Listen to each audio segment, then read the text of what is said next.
Welcome to R.I.P Wrestling Class. Today we are going to explore Yokozuna and the Jobber. What really happened in this match? Did Yokozuna sandwich this Jobber over a sandwich in catering? Was it Mr. Fuji wanting more souls for his collection? Or was it a part of a language barrier? Those questions will be answered and more in this next video coming up. Stay tuned.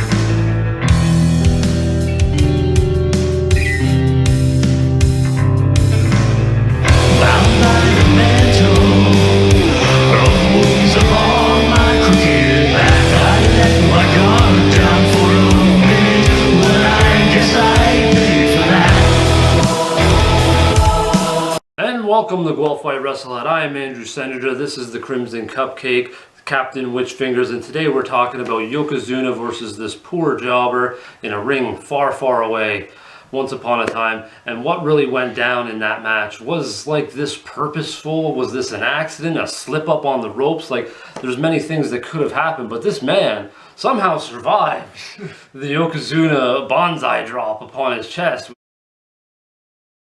which is an uncanny feat in itself. He should be in the Guinness Book of World Records for, absorbing that, hit. But we have some ideas on what may have happened. Right off the bat, we're going to be talking about, what happened in catering possibly. Did he sandwich him over a sandwich? Well, maybe it was a cupcake. Who knows? Maybe he took some of Yokozuna's much-needed vegetables before that match. But I know you have some thoughts on this, and let's see what Captain Witchfingers has to say. Yeah, we got some theories on this, and one of them is was that language barrier? Like Vince and Yokozuna had a chat, and then he's like, "Oh, I want you to do a squish match. I want you to squish this jobber, do a squash match." He's like, "Oh, okay, a squash match. Oh, okay." And then it goes in, he drops all his weight, crushes the poor soul.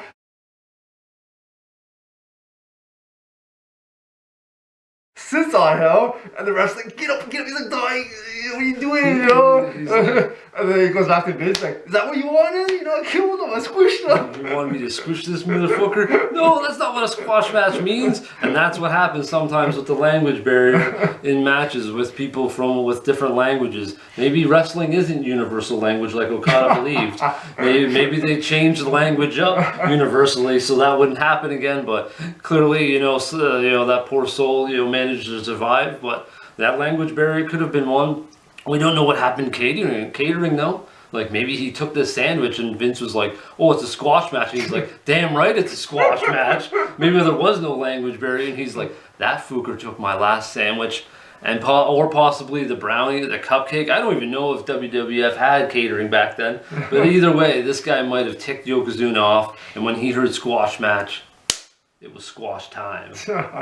It could also be, Yokozuna is running around. He's tired of doing the squash matches, fighting the jobbers all the time, and he's like, "Oh, if I kill all the jobbers, I will get a high-profile match. So I'm gonna squish this guy." Once upon a time, I was a WWF champ, so if I squish all the jobbers, there'll be no more, and they don't want me to squash, Brett on purpose or Shum on purpose, or so I'll just kill all the jobbers, and then there'll be none left. That's a lot of murdering, though. But one fun fact, that poor sap, he survived to tell a tale. He wrestled the next day somehow. I figured he'd be dying in the hospital bed with a caved-in chest. Yeah, his lungs held up, his ribs held up, and somehow he went in the next day and he's like, this dude was bad to the bone. He was tough. He was a hard man.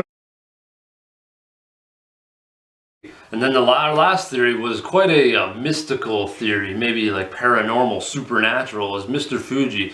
Clearly it was aging at this point, and I think in Asian culture they like to prolong their lives a little bit. They believe in the afterlife. And I think just like Shang Tsung, after seeing Mortal Kombat potentially, he thought he could collect souls. And what better way to collect the soul is through the mouth, right? So if Yokozuna sits on this guy's chest, on his lungs, his soul will be forced out of his mouth, and Shang Tsung can capture it in maybe like a cane or whatever he carries with him, and it's actually supernatural. Now that's outlandish, but it's possible. You never know what's going on in today's world, or even in the ancient past. We know what the Egyptians accomplished and things like that. So with mummification, Maybe he was capturing souls and Yokozuna was in on it, and he's the perfect guy to do it. He can force a soul out of a human's body with that type of weight maneuver. Hoof! And out comes the soul.